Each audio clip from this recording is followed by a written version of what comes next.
जिस समाज में जिस्म का सौदा कर धन कमाने वाली स्त्रियों को निकृष्ट माना जाता है, वहीं दुर्गा पूजा जैसे धार्मिक कार्यक्रम में उस जगह की मिट्टी लाना आखिर इस परंपरा का पालन क्यों किया जाता है? ऐसे में सवाल उठना तो लाजमी है। यूं तो भारत में महिलाओं को हमेशा से द्वयम दर्जे का प्राणी माना जाता है।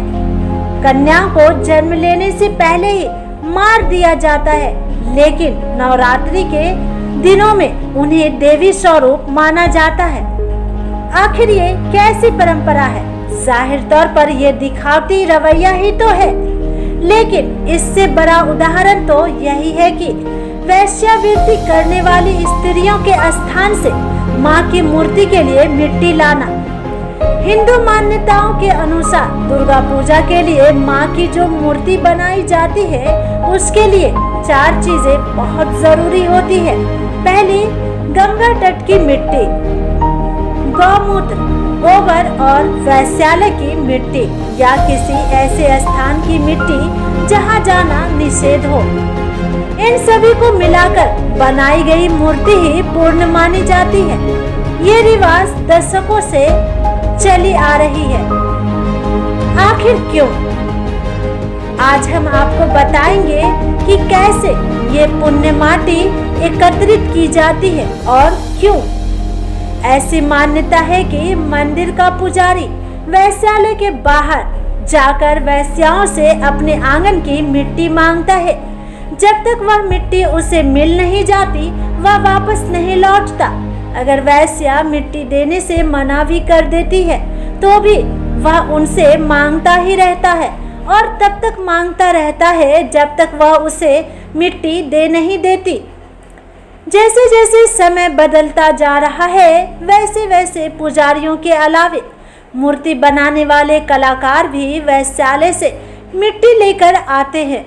इस मान्यताओं के पीछे 4 कारण समझ में आते हैं। पहली मान्यता यह कहती है कि जब कोई व्यक्ति वैश्यालय में जाता है, तो वह अपनी पवित्रता द्वार पर ही छोड़ जाता है।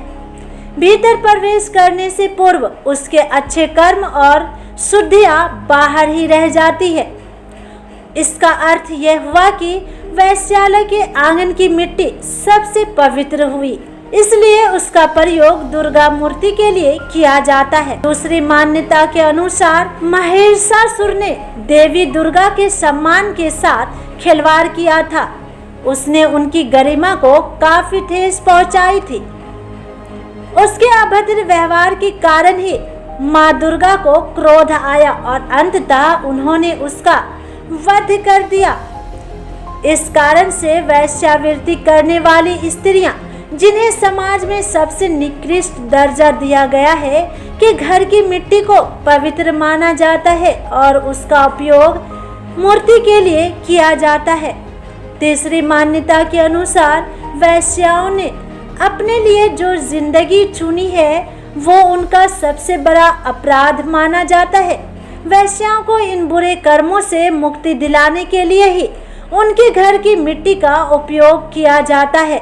मंत्र जाप के जरिए उनके कर्मों को शुद्ध करने का प्रयास किया जाता है।